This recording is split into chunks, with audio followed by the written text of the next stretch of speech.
on screen and on television for years, Ms. NIA Long.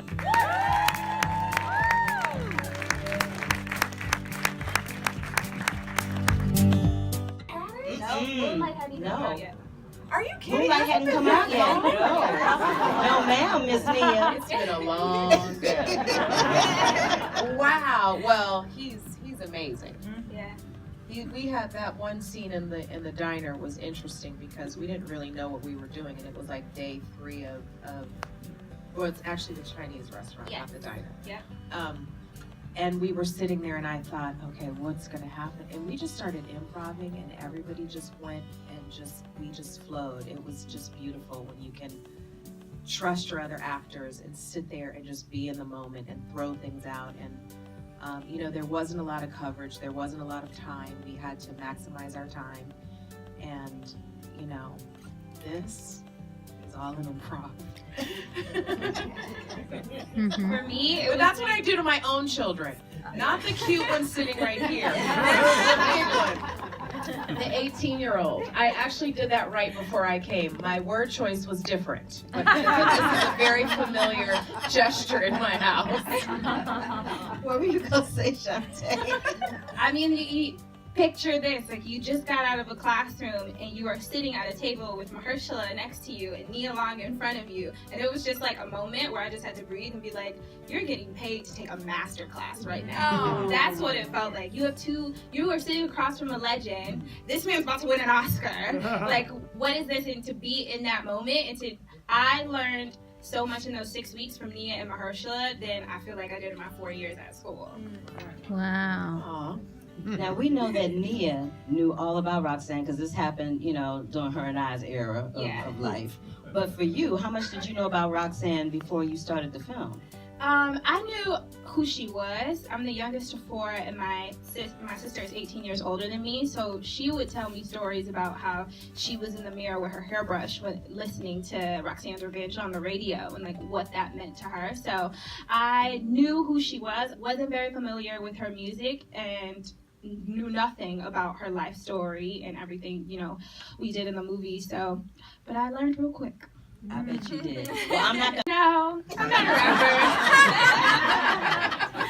So talk to us about how you were coached through that. Yeah. Did you get a chance to meet with Roxanne CHANTÉ? Yeah. What advice did she give you? Tell us about it. Okay, so I was cast 7 days before we started shooting, so there was no time for coaching. And I met her once for about 30 minutes. Oh, wow. And the whole time I had no idea what she was saying. I was so zoned in on what she was doing, how she was wearing her hair, like what she was doing with her mannerisms, just trying to get that down pat in the small amount of time that I had. But yeah, we didn't really have time for all that coaching and stuff like that. I just had to, luckily I just got out of school, so my training was fresh. And I put that to use real fast. I remember when I walked in the trailer, I was like, baby, what's wrong? She goes, the braces are cutting up my lips and I have all my rap stuff today. I was like, ooh. I should pay to be an actress. That must not have been cute. Did you eventually get used to it? It was my first project. I was the new girl. I was like, I'm not gonna complain whatsoever. I couldn't eat lunch because my mouth was all cut up, so I like had water. And Shantae was like, what's wrong? I was like, nothing, I'm great. And she was like, no, what's wrong? And I was like, my mouth hurts so bad. And she like halted production and was like, she needs wax. Somebody go get her some wax right now.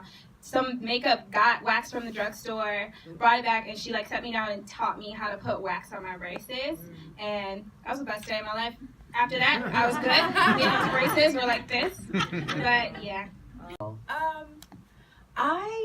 I think the most important thing as an artist is to constantly reinvent yourself and to constantly discover new and interesting characters to portray. And I started in this business, gosh, I was just thinking the other day, I was like, oh my God, half of my life has been doing this, more than half of my life. But you're lucky. No, I'm blessed. I'm Yes. not complaining, No. It's just those moments when you realize like, whoa, it's been a long and beautiful ride. And I wanted something more. I wanted to play a complicated character. I wanted to play a woman that wasn't so beautiful, that was, in some sort of internal turmoil. And when Nina Yang sent the script to my agent, I read it in 5 minutes, and of course, I grew up listening to Roxanne CHANTÉ. So like she was, you know, I was in the. That's why I started wearing red lipstick. That's why you got your CHANTÉ ponytail today.